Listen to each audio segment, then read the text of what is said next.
Hi, I'm Karen, one of the co-founders of the Fertility Circle app.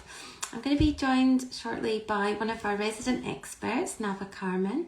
Nava is the founder of the Fertility Support Company, and she is an acupuncturist and provides Chinese herbal medicine and advice for women, or in fact anyone wishing to become a parent, and particularly specialises in women 45. We're going to be chatting about fertility over 40 and why age isn't as important as health when it comes to trying to conceive. Here's Nava. Hi. Hi, how are you? I'm going to adjust my camera so you can actually see all of me. There we go. That's better. Perfect. How are you? Good, thank you. Good. Is this your first Instagram live, did you say? It is. I'm so excited. Oh, I hope I don't mess it up or swear live. I know. Well, you've made it on, so that's a good start. This is my quiet time. Kids are asleep. Perfect. This is such great timing for me. Perfect. Have you had a good day, or have things been busy because of lockdown? And it was a bit of a curveball. Yeah.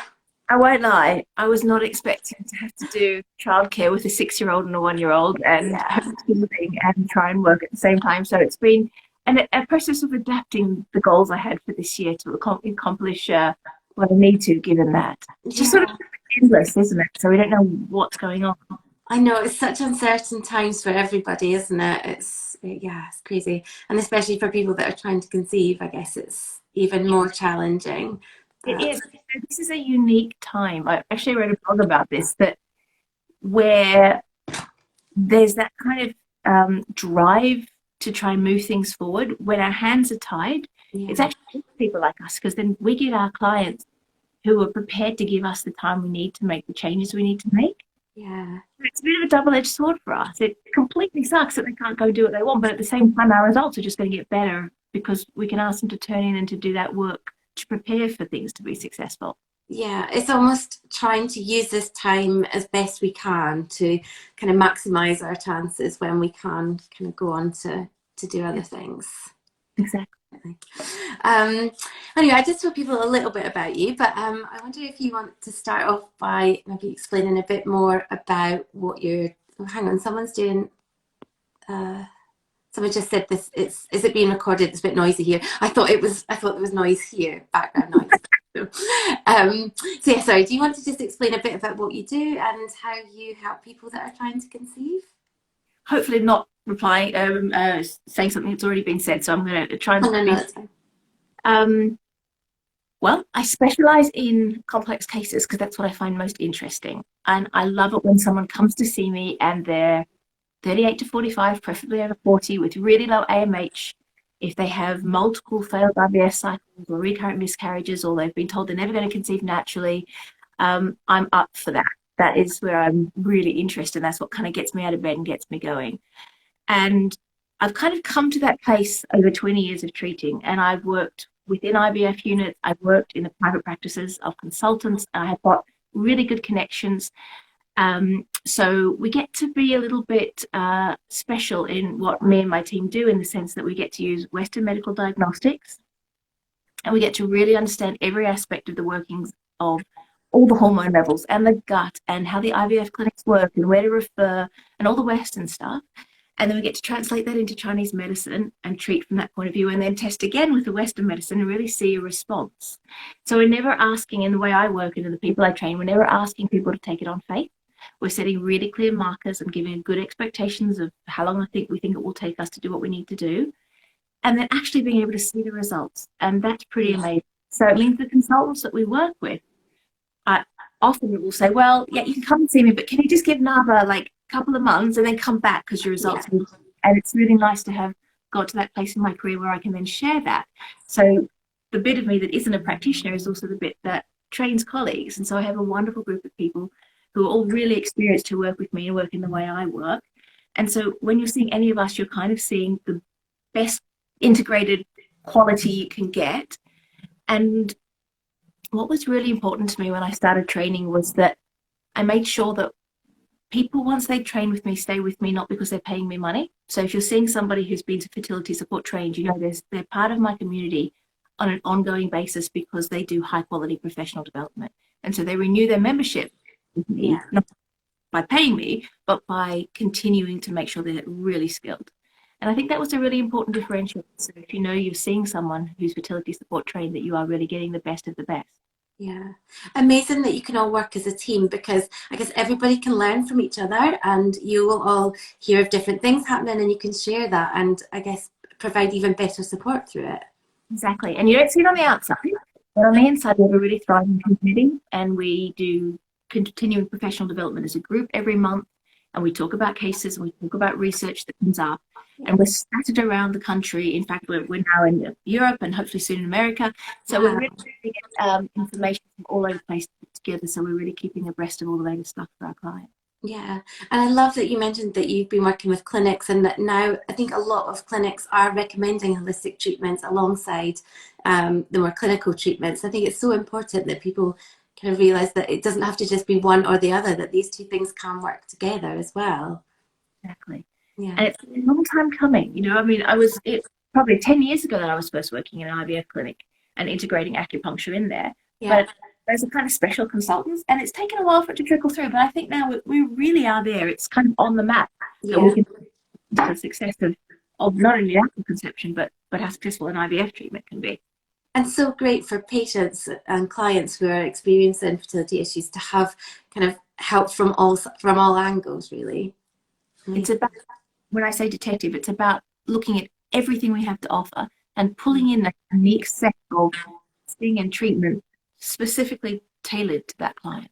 Yeah. And if someone comes to you for an initial consultation, what can they expect? Like, where would you start with someone? I know everyone's different, and it can be, you know. Yeah, it's true. But all the people I work with are going to be working the same. And obviously, all of the people who I've trained are on your app. So you're all going to get the same sort of thing. So we tend to take our time is the most important thing. I think that there's a kind of a hierarchical feeling often when you go into the Western medical community, when you're dealing with anything but with fertility. And I'm going to stay off the patriarchy, you know, at this point, but I may well return to that. Yeah. But there's a pretty hierarchical feeling. And so the first thing I try to do when I'm seeing clients is to make sure that that goes away, and it's really clear that what we're doing is teamwork, which means I do my thing and they do their thing, and we really work together for a common goal. And I hate the feeling of being rushed or my clients being rushed. So typically I take somewhere between 60 and 90 minutes to do a consultation, and I will ask questions that you never think would be important, like about whether your mum has rheumatoid arthritis, diabetes in your father's family, or you know, if you had hay fever as a child that cleared up. Like, the things that would be important to me might not be even things you're thinking about, but by the time I've dug in, we've got everything. And so at the end, I'd like to have an idea. I have an idea not only where I want to go, but what tests are missing, who I want people to see if they need to see, how long I think it will take me, what our goals are. We're really clear about working together as a team for that shared goal. Nice to have someone sort of support you and kind of look at everything, kind of strip it back and say, right, let's cover everything, because there's so many factors, and it can be a bit overwhelming to try and work out on your own where you need to start. And I think in the middle between the client and potentially the Western medical establishment, because we can empower the client with information and signpost them to information so they can advocate really well for themselves and get the best out of their consultations, but also support them so they might not need to be pushed down a road they don't need to be. Yeah. And I think that's it's a little bit, I'm also a doula, although I haven't attended a birth this year, but it's partly like doulaing in the sense that you don't get in between. What you do is empower the client so they can get the best, because the number of clients that come in just, they sit in front of a doctor and they're just blown away, and you only know what you know, so you don't necessarily even know the right questions to ask to get the best out of your stuff. Yeah. And so that's where we fit. So important. If someone was looking to find a properly trained fertility acupuncturist, where would you suggest they look? So you can look on my register, which is fertilitysupport.trained, and find a practitioner. Any of the guys on your app are all trained by me, so they'll be great people to see. And you can look for my logo, which you can find on all of my social media, and you'll see on there, which says just a little logo that says Fertility Support Trained. and that'll be on everyone's website. So, you know, you've got a good person that way. Perfect. And I guess now with this current situation, a lot of people are now moving their services online. So can you still work with clients remotely, even if you can't see them in person? Absolutely. Well, first acupuncturists actually can still work. We are classified, and we are, you know, the way we work as members of the British Acupuncture Council means that we're in full PPE, and we can still see our fertility patients, and particularly our fertility anxiety patients. That's a huge area. So that's still good. A lot of us who are herbalists, like me, I work online. So I see my clients and then I can prescribe herbs. My company will send the herbs.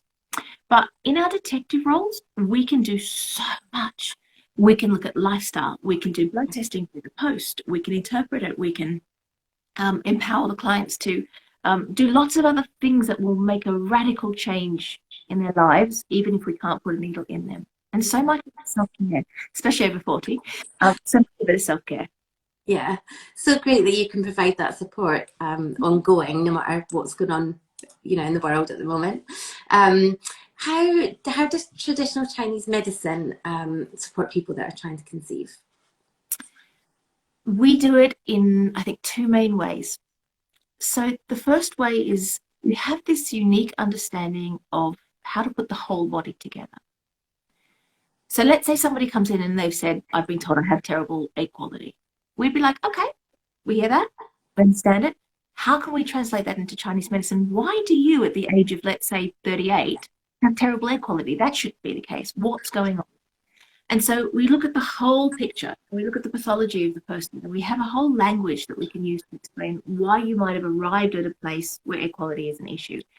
And my own area is, my specialist area is the immune system, so reproductive immunology. So I'm looking at, for example, in a lot of my clients, to ask them, did you know that, for example, when you have endometriosis, it affects the immune system, and the sheer fact of having an immune system that is out of balance or having endometriosis affects egg quality. Yeah. So while we're wanting to get to the point where we can improve your egg quality, we have to understand that we can do that through treating your immune system and through treating endometriosis, and that we can do by understanding how, for example, to treat what we would call blood stasis. So we have this unique ability to see the whole picture of that person. And when we're treating egg quality, not ignore the fact that they might have diarrhea every morning, or to not, ignore the fact that they are lying awake for an hour and not sleeping. It's all part of the picture that would lead to an egg quality problem. And then from a Western medical point of view, we would do our little trick of a diagnosis, and we'd be looking at, okay, who said it's egg quality? Is it AMH? Well, AMH doesn't necessarily mean there's an egg quality problem. It's just what you've been told. And can we explain what AMH actually is? Or if you're living in a bigger body and you've been told it's egg quality and told to go away and lose weight and that'll help the egg quality, then we're going like, really? No, I don't think so. Let's empower you with information to push back to the clinic, because that's nonsense. Yeah. A lot of the time also, we're looking at things like clinics coming back to us and saying it's egg quality, and then when we really dig into it, we see it's not egg quality at all. It's DNA fragmentation. And actually, we need to treat the guy with Chinese medicine or Western medicine to help that, and then send the client back again with a different profile. Yeah. So again, there's so many factors to take into account, and a lot of these things seem to be connected and relate to one another. So I guess it's getting to the bottom of what the root cause could be. Yeah. And it's taking on face value that it's always an egg quality thing, or it's always an age thing. Yeah. It's crazy. If anyone was looking for someone to support them with traditional Chinese medicine, what should they look for in a practitioner? Well, I'm only going to give you my opinion, which is a very unique take on it. So you, of course, want someone who's caring and supportive. We take that for granted. But in my opinion, to be really good at this, you've got to have that integrated medicine understanding. What that means is you've got to really understand all the terminology from a Western medicine point of view, understand all the testing. You've got to be able to sit down with a client and explain every bit of information that comes to you with, and then you've got to be able to translate it into Chinese medicine. In my opinion, on the website of the person you go and see, they should list all of the professional development they're doing and all of the kind of things that they're doing to really upskill themselves on a regular basis, and should be able to talk in a kind of egoless way to the client about what they do. They kind of bought their qualification, so they can't be just paying for somebody's name and not doing any work on it. And they've got to be really able to understand that the client needs to be treated in that integrated way. If you just approach it from a Chinese medicine point of view, for example, and there's an argument that says Chinese medicine is so all-encompassing, we should be able to do that. That kind of doesn't hold weight anymore, because thousands of years ago when Chinese medicine was developed, we didn't have IVF cycles. Yeah. So you have to understand, let's say with polycystic ovaries, how the body works when you have PCOS in a cycle, so as to understand why you might get hyperstimulation, for example, and then how to translate that into Chinese medicine. And you can't do that just with Chinese medicine. You actually have to understand the pathology of the body, the mechanism of the medications, in order to be able to treat safely, which is why I think that integrated approach is what you should be looking for when you're choosing a fertility acupuncturist. Yeah, so important to be able to work with both of those things. Yeah, definitely. I completely forgot I had a question and I've forgotten what it was. But if so, for anybody over 40 who is thinking about trying to conceive or is maybe struggling with that, what would you suggest? Again, I know this is quite a difficult one because each case is unique, but so where would you start with someone? Well, you're in my wheelhouse, and I should also say practice what you preach, because I just had my second child at 41. Wow. And that was probably easier than the one I had at 36, because I know that much more 5 years down the line. So what I think is, when you're over 40, there's a really unique set of characteristics. And I'm very much a type A person, and I attract clients who are like me. So the clients I tend to work with are smart, intelligent, educated women who are used to being in control of their lives. And it's often quite a shock when you get to the point where you're kind of finally ready to have a child, or you're ready to have a second child, and that's not happening. And to my mind, there's this number of aspects to work on when you're over 40. The first one is to get really clear on a plan. I think we all do better when we have a plan, because it makes us feel in control. So someone like me would sit down and we would map out everything and do every test we need to do, and we would make a really concrete step-by-step plan that gets you to where you need to go. The second thing is kind of figuring out why this is happening from a more existential point of view, if you like. What is the lesson that this has been sent to us to learn? And I often find in my clients over 40, it's a lesson that is around self-care. And what I mean by that is, we've often been working really hard, or we've been juggling work and life and a small child, and we're trying to have a second child, or we're looking at others' needs ahead of our own. And it's really an opportunity to look at what the way we have been behaving, or how we have been running our lives, what has that done to us psychologically? What has it done to our nervous system? What has it done to our guts? What has it done to our mental health? And taking that opportunity to reevaluate the life that we're leading, and looking at ways that we can bring self-care in, because that taking care of yourself has such an enormous impact on your hormonal level, your immunology, your metabolic health. So it's really looking at those two aspects hand in hand, and having somebody guide both of those, because you get to the point after 40 when you're trying to have another child where, a nice bath with some bath salts doesn't really cut it. And we've got to figure out strategic ways to practice that self-care, measurable ways to practice that self-care that makes a difference. Yeah, and I think often people know these things, like they know what they should be doing, but when you're so busy and you're getting on with life, you don't always remember to do them. So having someone that can support you and kind of nudge you in the right direction, I think is really beneficial. Yeah, and there's an element of accountability to it, and there's the support aspect of it, but it's also being strategic about what you're doing, because I don't think it's feasible for most women to meditate an hour a day. Yeah. So it's being smart. I don't have time for that. I found ways that I can hack into the things I need to do, and those are the things that I talk to my clients about, and I share that with them. So we can be strategic about how we affect that kind of psychological relax. You can't make someone relax, basically. Yeah. But you can practice the things that we know help you will eventually get there. And you can find things that work for you. I guess what works for one person is different to another. So it's finding little things that you can incorporate into your routine that are going to work for you. Getting to know your client well enough to know of the tools you have as a practitioner, which one is going to work for that client. And also the client recognize, because often so many women are just used to getting on with it and figuring it out themselves. Yeah. Being okay with reaching out to someone who's specialized in that and going, okay, I need a hand. What do I need to do that you know about that I can incorporate? So. It's such a big step to make, but actually it's probably one of the most important ones you could make on your fertility journey, is reaching out for someone and recognizing that you could do with some support. And it's what I did myself, but I wanted a second child. I took a year to get ready for it, and I reached out to every resource I had, Yeah. and I took it back because I don't think you can do it for yourself, even as a practitioner, however much you know. Yeah, exactly. And just having someone else to support you through it is just, sometimes that's just that extra push that you need to kind of, almost like an accountability partner at times, someone to sort of check in on you, make sure that you're okay. And definitely. So many of us have coaches for our jobs, and we have coaches for being efficient, or if you're self-employed, you have a business coach, but this is just a health coach is just another form of tool that we might need that we can access.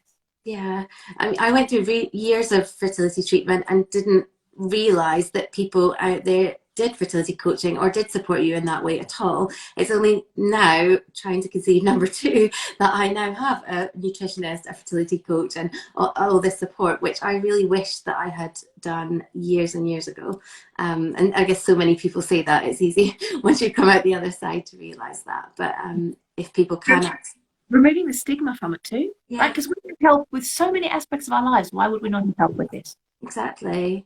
It's such an important thing. And there's so, like we said, there's so many things that you may know you should do, but you don't know how to do them or how to incorporate them into your routine. So really important to have that extra support.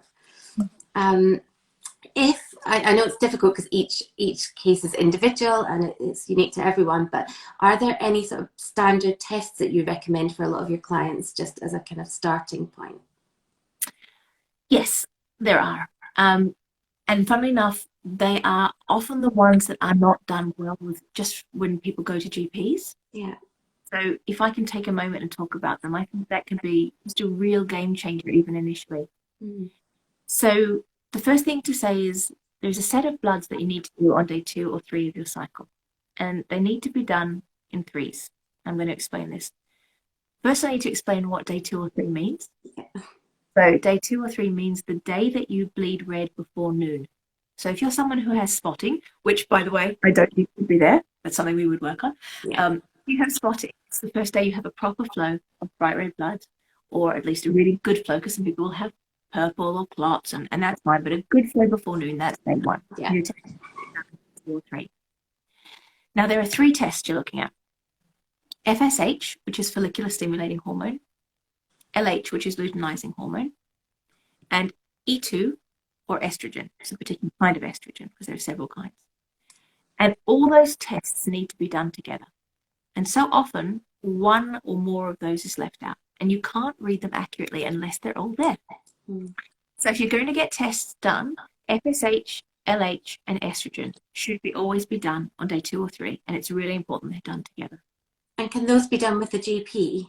Absolutely. They're first line tests. So when you go in and say, I'm having trouble conceiving, that should be the first place they look. Then you want to do a progesterone test. And that's usually done as standard on day 21. But of course, we're all individuals and people have all wide variations of cycles. So it needs to be done 6 or 7 days after you ovulate. And if you're not somebody who shows up positive on an LH surge stick, which a lot of my clients are for lots of good reasons that don't mean they're not ovulating, then you can do a temperature chart and you can look for a rise, and you can use somebody like me, a fertility acupuncturist, to help you interpret it and to help you get that test done at the right time. Mm. And that test done at the right time completely changes the picture. Mm. So that's really important. The next set of tests I would always ask for is a full panel of thyroid tests and vitamin D. And vitamin D, we know in COVID times now is being recommended. It's a huge immune modulator. But funnily enough, vitamin D also helps regulate progesterone. And it helps your thyroid work. It's a really vital underpinning of so many things. So I would always ask them to test vitamin D. And by the way, these are all GP tests. And then the final panel would be a thyroid panel. And so often a thyroid panel is tested incompletely too. There's a number of aspects to it. Usually something called TSH, which is thyroid stimulating hormone, is the only one that's tested. And there's a big reference range for that.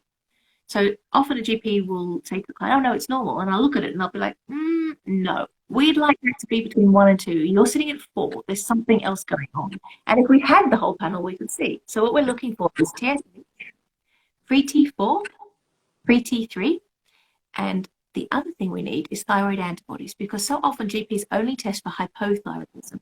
But hypothyroidism and autoimmune thyroiditis are also big factors. And you can have a completely normal hypothyroid panel, but have wildly terrible antibodies. But you That's won't what I know. have. Okay. Yeah. You know what I'm talking about, right? Yeah, You can totally. test for that thyroid, and the GP will go, no, it's fine, it's fine, it's fine. So somebody digs a bit deeper. Yeah, 5 years of fertility treatment, and only recently had the full thyroid panel and discovered this. And I've had numerous thyroid tests, but not once did they ever do a full panel test. Okay. So yeah, very important that people have that done. So I won't go into any more detail because it gets complicated, but those are the Yeah. baseline tests, and you really need to go to someone like us after that to interpret them, because the final thing to say is, just because GPs don't necessarily understand biochemistry enough to interpret how those tests influence each other. And they don't have specialist fertility training. A lot of them don't have any or very little training in hormones, reading hormone panels. So all they do is look at the result of the test, and then they'll look at the reference range and they'll go, oh, it's fine. Yeah. So we had a client, for example, the reference range for estrogen goes up to about 700 in most tests. And she was at sort of 650, and the doctor was like, oh, it's fine, you're in range.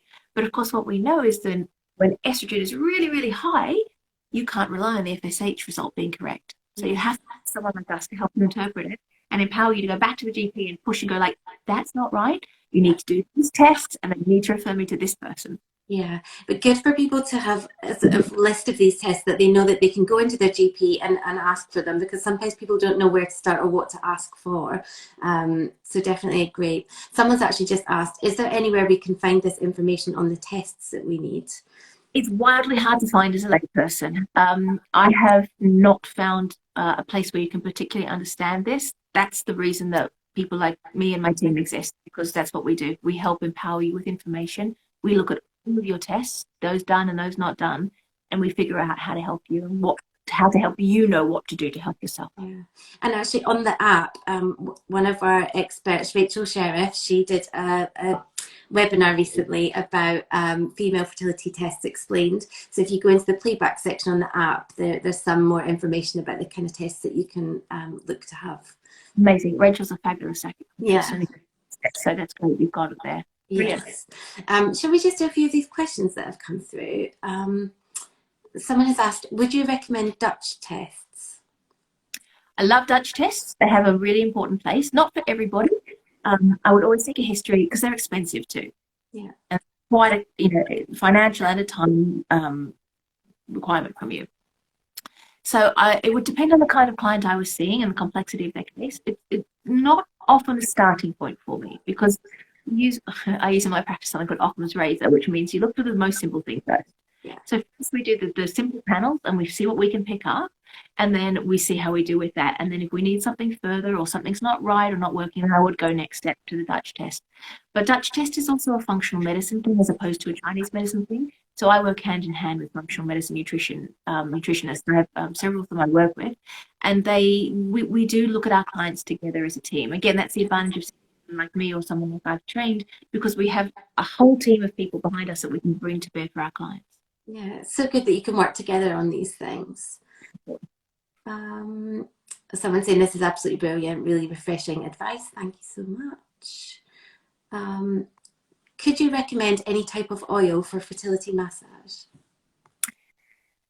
So I am trained as a women fertility massage therapist. So what I can say is you can use anything. It doesn't matter. It's the motion you're going through. If you're doing something like a castor oil pack, for example, that's a bit of a different story, and then you'd want to use an organic cold pressed castor oil. But anything that suits you would work.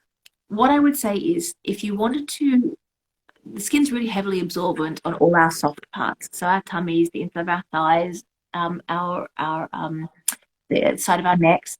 So if you're going to use an essential oil, I would seek some professional advice, because it's absorbed really readily in that area, and they really can be really quite potent. So for example, clammy sage can be something that brings on labor. So we're very careful not to even diffuse that if we're in a birthing room, for example. So I would say that to avoid any problems, you can use any kind of lubricant, and just get some advice if you're adding an essential oil to that. So coconut oil, almond oil, even olive oil will do the trick. Anything that you like and that floats your boat is good. Perfect. Is there anything you would suggest that people avoid? I would say without consultation, essential oils, because that's something I see if my clients come in and say, I've been doing self-care and massage, and I've been using all these oils, and I'm like, let's just check that out first. Yeah. It's simple, and then you're good to go. I think we had another one. How can you improve blood circulation when you're not able to get acupuncture? So self-massage is a really good one. And also I like castor oil packs. That helps. You can look at acupressure. You can use the, and someone like me would be able to tell you which points that you can stimulate, or even better, have your partner do it for you, because there's nothing like exchange of chi to help that, because it's harder when you're recycling your own chi. You also have practices like Qigong and Tai Chi, which you can do. And as a herbalist, I have a ton of herbs at my disposal that we know, even from let's take away the Chinese medicine and just look at the pharmacology. From a pharmacological point of view, there's a ton of herbs that we know improve microcirculation to the uterus. So someone like me would be able to help with that enormously. Perfect. That sounds really interesting. And nice that people can do those things at home alongside other practices. Someone said, is there still hope for a 43-year-old single lady? Absolutely. I would say yes. Yeah, you're right in my wheelhouse.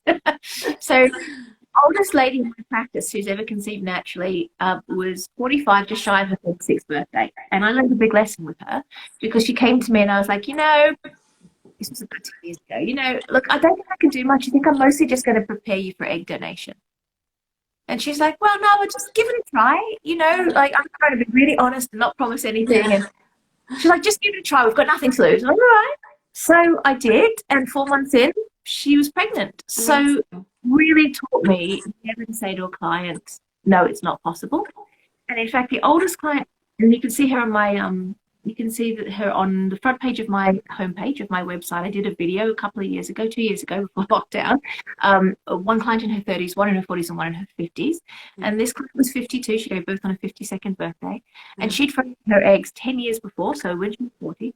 And she had had lots and lots of miscarriages and had just stopped trying for about 10 years. And then someone told her about me, and she came to see me, and we worked on it. And then eggs went back in, and she managed to conceive and give birth at 52. So, it's never too late. Age isn't always a factor. It's not. And these days, because we do have egg donation, what I like to say to my clients is, you never leave my clinic anymore unless you choose to without a baby. It's just that we don't always know how that baby's getting in. Yeah. I don't think anyone's journey always goes exactly as they think it's going to, but it's nice to know that there are lots of options and lots of things that can be done, lots of tests, lots of investigations people can have. So there's definitely always hope there. Yes. Definitely. Would you say reflexology gives the same effects as acupuncture for fertility issues, or which one is more effective? It's a good question. I'm just in the process of pairing up, actually, my fertility support trained acupuncturist with the Association of Reproductive Reflexologists. So I'm exploring that myself, because I've seen some really good results. Yeah. And what I would say, a lot of what we do is complementary. It's like a layering of treatment, and I feel like together they just have a level of efficacy that is fantastic. Yeah. So I'm not sure I could tell you to choose one or the other, but I do know that both is pretty powerful stuff. And I guess maybe for some people, one would be preferable than the other. It depends, again, what works for you. I have a client who's massively needle phobic. Yeah. Just can't get past it. So she sees me for herbs, and she sees somebody that I work with for reflexology, and that's been brilliant. So it's really what works for you. Perfect. Do you specialize in endometriosis cases for women in their early 40s? I do, because for me, endometriosis tucks under reproductive immunology. Endometriosis is really an autoimmune disease. It's the body reacting against itself. So endo is right in my wheelhouse, and with endo I would also add adenomyosis, which is kind of a more sort of a form of endometriosis too. And we look within that at all sorts of blood flow and microcirculation issues of the uterus, adhesions, scarring, fibro. They all kind of come under that stuff that really interests me. Yeah, so there's things that you can work with to sort of help improve that. For sure. I think that was the last one. Yes, that was the last one. Have any more come through? What can you suggest to help get rid of cysts? What sort of cysts? Sorry, there are different kinds of cysts. So there's a simple cyst, which will be something that will most of the time resolve itself within a cycle. And when it doesn't, there are things that we can do. A simple cyst also might be triggered by someone who's not detoxifying their estrogen properly. Again, something we can help with, and that would be helped. It's helpful to know if that's the case. We would look at a Dutch test under the circumstances, for example. Then you have endometriotic cysts, so blood-filled cysts. and they're usually a symptom of a wider problem. And if they're on the ovaries, and depending on how big they are, they mess with the hormone levels. So it's a matter of kind of digging deep to see what kind of cyst they have and why they're having it, and then getting to grips with treating it. Yeah.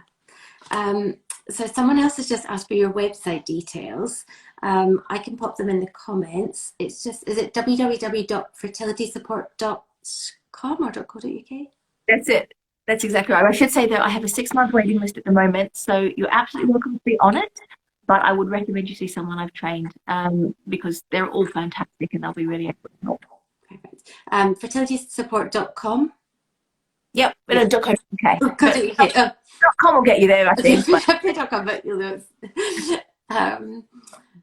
Yeah, so do check that out. It's in the comments there. And if you want to get in touch with Nava, you can follow her here on Instagram or in the app. Someone's asked, what brand of castor oil would you recommend? Oh, that's a good question. I have one in the other room. I have to go and look at it because I usually buy really, really big ones.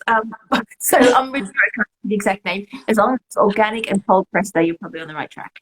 Okay, perfect. Okay, that was the website. The one thing I can't do with Instagram is, hang on a second, I'll just pop to the other room and go this stuff up. You could always post it or let me know and I can share it with them later. Yeah. I've missed some questions, so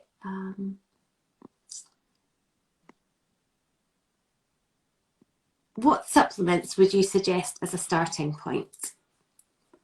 So I want to be really clear, I'm not a nutritionist. I'm not qualified to recommend supplements. What I can tell you is some of the stuff that I took myself, just as a woman who was trying to conceive, and that they were really useful.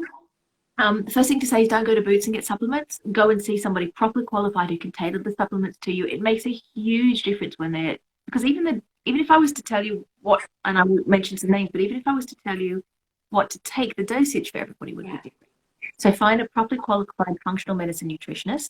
So you've got people like Pilar Manzanaro from Purple Carrot Nutrition, who's also on the app, who's my right-hand woman, who's amazing. So you could go and speak to her about that.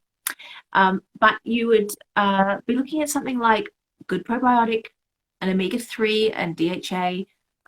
You'd be looking at maybe ubiquinol, a good, I like Megamag, which is a Megamag Fem Balance is a really nice one by a company called Nutri. I use that, which is one that helps with insulin regulation and has magnesium in it. And for us over 40, we gobble up magnesium because we're firing on so many cylinders. So it's a really good one. And it's a good one. Magnesium is great for sleeping and leg cramps and anxiety. So it's a nice multivitamin and mineral complex one. Vitamin D3, huge doses of vitamin D3, always really important. Yeah. So I think that's the baseline set, I would say, is good. Yeah, but like you said, definitely good to check those out, and you can have some tests done to find out which kind of dosages would be good for you, because everyone's different. Are herbal teas okay? I've heard raspberry is not recommended. So raspberry leaf tea can have it has a toning effect on the uterus, and it is a herb. So that would come under the category for me of ask a herbalist before you take it. But if you're looking at a herbal tea from the point of view something like a pucka tea or a made tea, they're absolutely fine for you to take. I have no problem with any of them. And if you're looking at kind of loose tea, like the more potent versions, something like chamomile or fennel, something sort of gentle is fine. But anything that actually has a pharmacological effect, I'd pivot to see someone like me who's a herbalist and ask that question. Yeah, sounds good. Next one, are Shanti acupuncture mats any good? I have no idea what that is. Can you tell me? Louise, if you're still watching, can you just tell us what it is? I'm learning new stuff. Yeah, there'll be some Googling after this. Let me see. This is amazing. I have one child conceived naturally after many miscarriages and 2 failed rounds of IVF. We're gearing up again for another round, but at 41, I was getting anxious. This is very uplifting.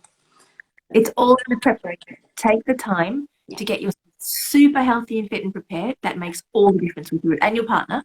Don't forget the guys. They're not in our clinics enough, and they're often dragged by their partners. Yeah. But the contribution is 50%. So their health is just as important as your health. So get you guys, both of you, so super duper fit, and then choose a clinic that's going to listen to you, and you'll be in good shape. Yeah.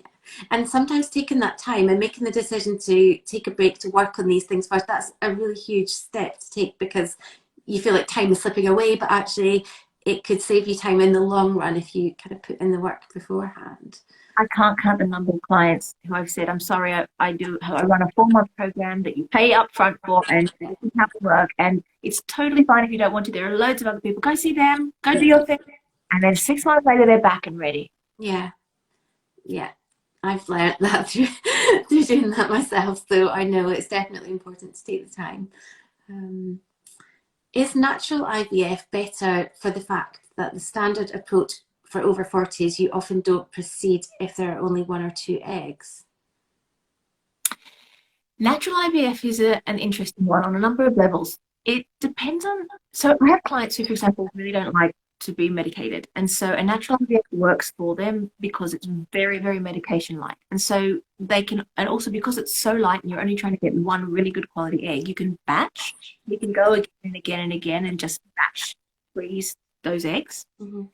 Also, depending on where you are in your 40s, sometimes if you look purely statistically at the results, sometimes there's not much difference between IVF and IUI.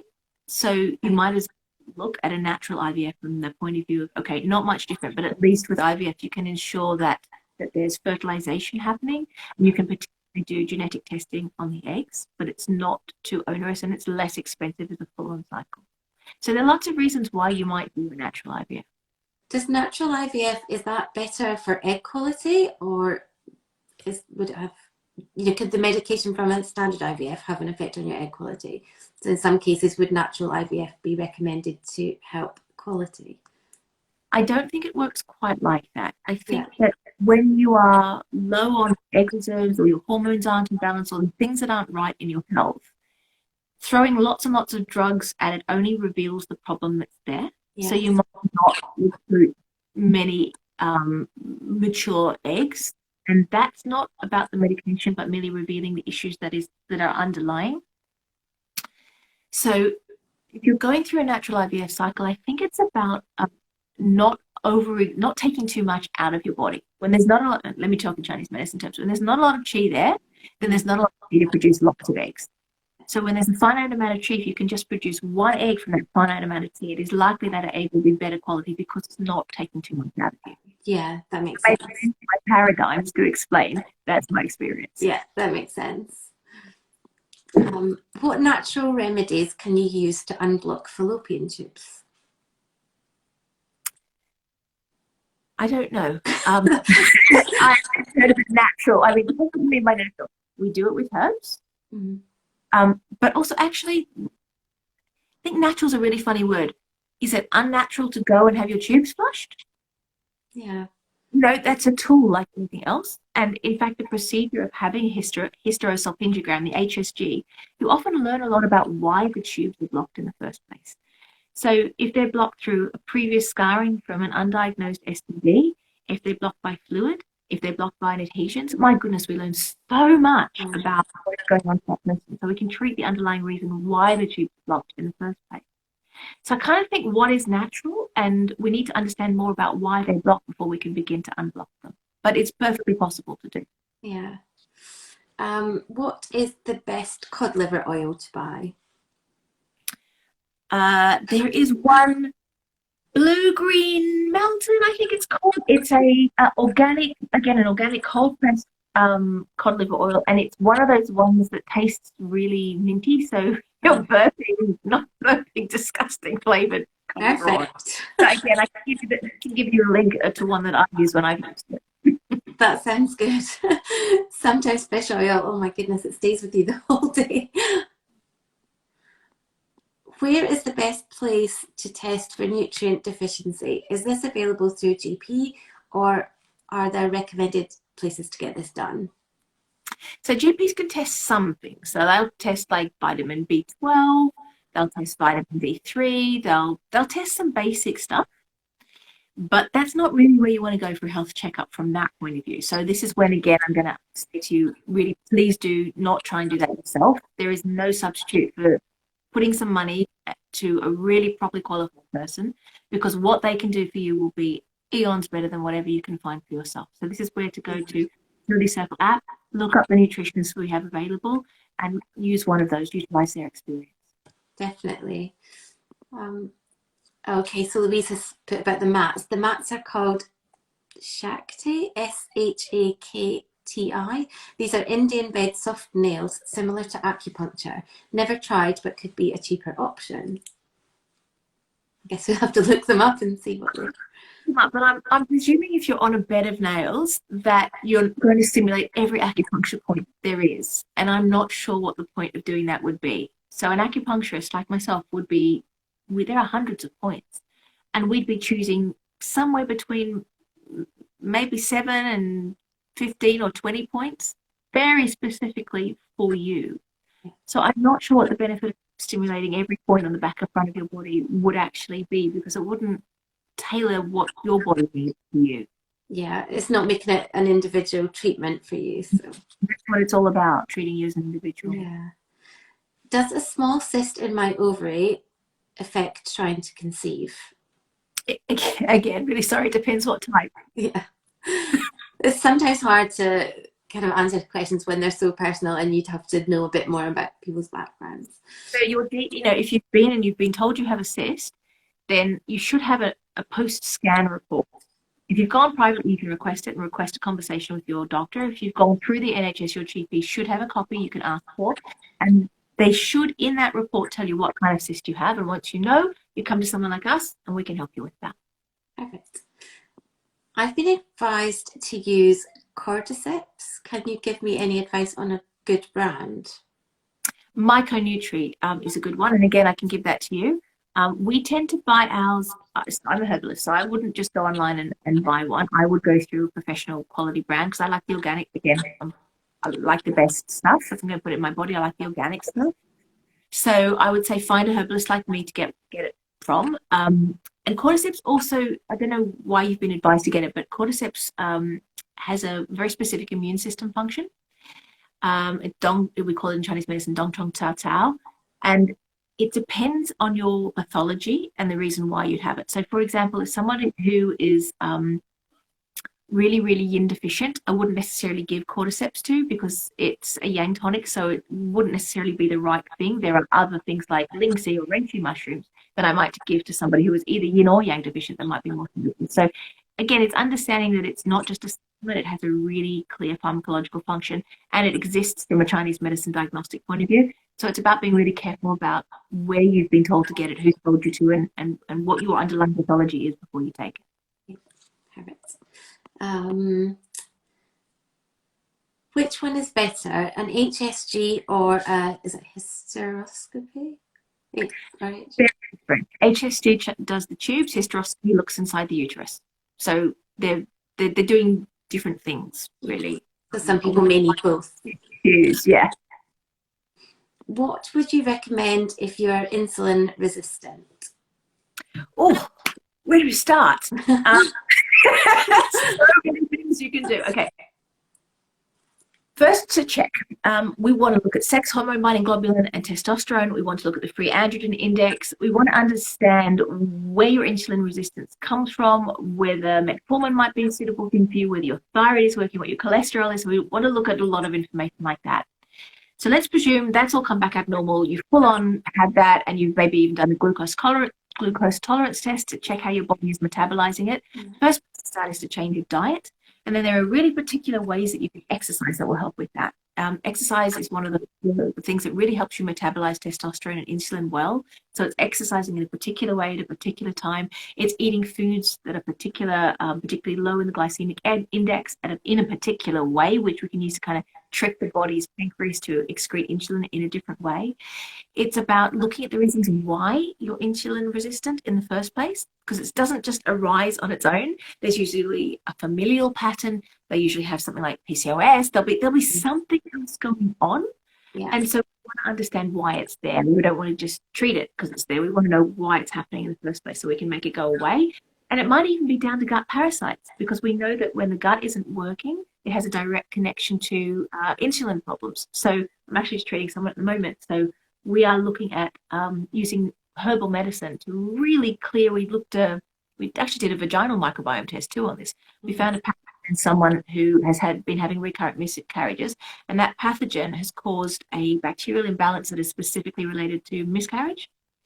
and there's a particular herb we can deal with it. So Oh, we're wow. dealing with it right. And then the knock-on effect is we're seeing her insulin levels go down.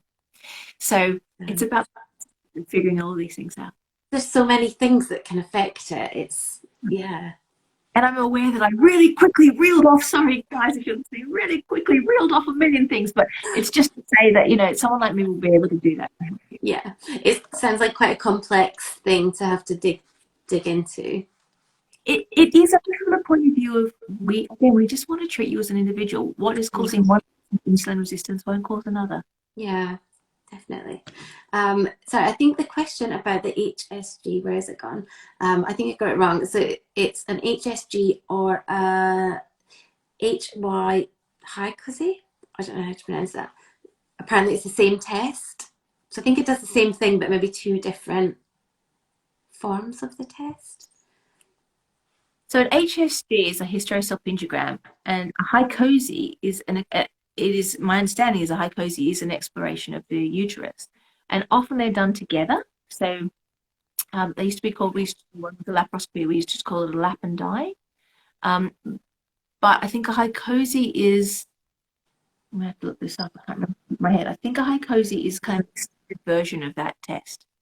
So I'm not sure which one. I mean, I would prefer you to get the hycosi because it's an extended version, but I'm not sure why you would be able to choose between those two, because there would presumably be a reason that you want to look inside the uterus as well as checking the tubes. Be good to have a bit more information from somebody's posting if they feel like.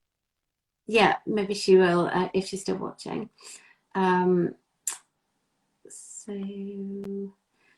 Okay, so person with the cyst, I don't know if it's the same person. My cyst on my left ovary is called follicular cyst. Will this go away on its own? I don't think I can give you that kind of advice without knowing a bit more. I'm really sorry. Yeah. Yeah, a lot of this is very individual and depends on a lot of other factors. So someone else with a cyst, I have mine on my right ovary. Does it affect me trying to conceive? Again, sometimes they can. It depends on the type of cyst you have. They shouldn't, though. We can, most of the time we can manage it. It shouldn't affect ovulation. And in any case, we all have most of us have two ovaries, so there's always a chance every other month.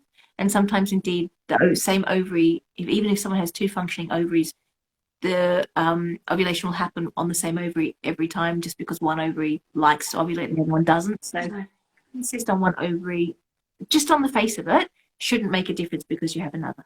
Yeah, perfect. I think that's all the questions that have come through for now. I know you wanted to chat a little bit about the immune system and the effect that has on fertility. Did you want to share a bit about that? Yeah, this is a kind of area that I think a lot of people don't know about, and worth saying something about it because also can be a little bit of controversy about it. And in fact, if you go onto my website, onto my blog, you can hear, or onto the Fertility podcast, you can hear me talking with Dr. Tom the Lister about our approach to treating the immune system. But for many years, I thought there was something called unexplained infertility. And funnily enough, I no longer think there is. Yeah. So there's always a reason why. And for me, the immune system has been the missing piece. So for people who are being told they have poor egg quality, or for people who have been finding they can't conceive or are having recurrent early stage miscarriages, there's usually a piece involving the immune system in there that we need to treat. Now, we hear about natural killer cells and cytokine profiles. There's particular testing that we can do to find this out. But what I would say is to find a properly qualified practitioner and a good consultant, and I recommend Tom at the Lister. It's really important because that little missing link and understanding how that relates to conditions like endometriosis, for example, can be vitally important for women. And so that's where people may come in. When you understand how the immune system works, you can be quite transformative on a lot of levels. Amazing. And it's not something that everyone always delves into, so it's definitely worth trying to seek someone out that could look into it. And everybody that I've trained will understand how to work with that and how to do the testing and how to interpret it from a Chinese medicine point of view. Amazing. Okay, so back to the HSG. The doctor told me that the HSG and the hypoxia are to check the fallopian tubes, only I'm not keen to go for the HSG due to the radiation they use. So it should be a radioactive dye. I think that's what she's talking about. Each to their own is the first thing to say, but it is like having a barium enema. It's just it's not radiation per se. It's not like internalizing an X-ray, let's say. It's just a reactive fluid that shows up and that very briefly allows you to see where the liquid is going through the tubes. So I don't believe that we're talking apples and apples here. I think that it's just a kind of a fluorescent dye, but it is not introducing radiation into the body. So if that's the case, then I would encourage you not to worry about it. And I would also say that some places do, rather than using that sort of fluid, they do use oil. In fact, there's some evidence to show that peanut oil, which is used to do this too, to flush out, not so much of a diagnostic, it's because you can't see it. It's more of a kind of will it flush out sort of thing. But there is some evidence to show that's very effective and that, in fact, fertility is improved after flushing with peanut oil. Wow. And I suppose when they put the dye in, that comes out, right? It doesn't stay in there. So. Yeah, it spills straight out. It doesn't stay in. Right. Hope it helps to set your mind. It's so hard when there's so many things to consider and people don't fully understand what it means or if it's going to stay in there or how it's going to affect them. What would you recommend if you're in a stimulation cycle but your follicles are growing in different sizes? Depends where you are. So some places I know will cull follicles. So if you have, let's say, so we're gonna want your follicles to get to around 17-ish, somewhere between 17 and 22 to be mature. Anything more than that, you're in cystic territory. So let's say you have 4 or 5, 15, 14, 16, and then you've got 10 coming up at sort of 5. So as that goes on, what I would say is you have to make a choice between letting the big ones go and focusing on the little ones, which most people won't do. They'll preface the big ones and you've got to let the little ones go. Or you simply cull them, you remove them to give the smaller ones a chance, which is sometimes done with PCOS clients because they do very much grow irregularly sized follicles. Now, that said, I have repeatedly had the experience over 20 years of practice that clients mature eggs from cycles or only 1 or 2 due to the way that they're growing unevenly.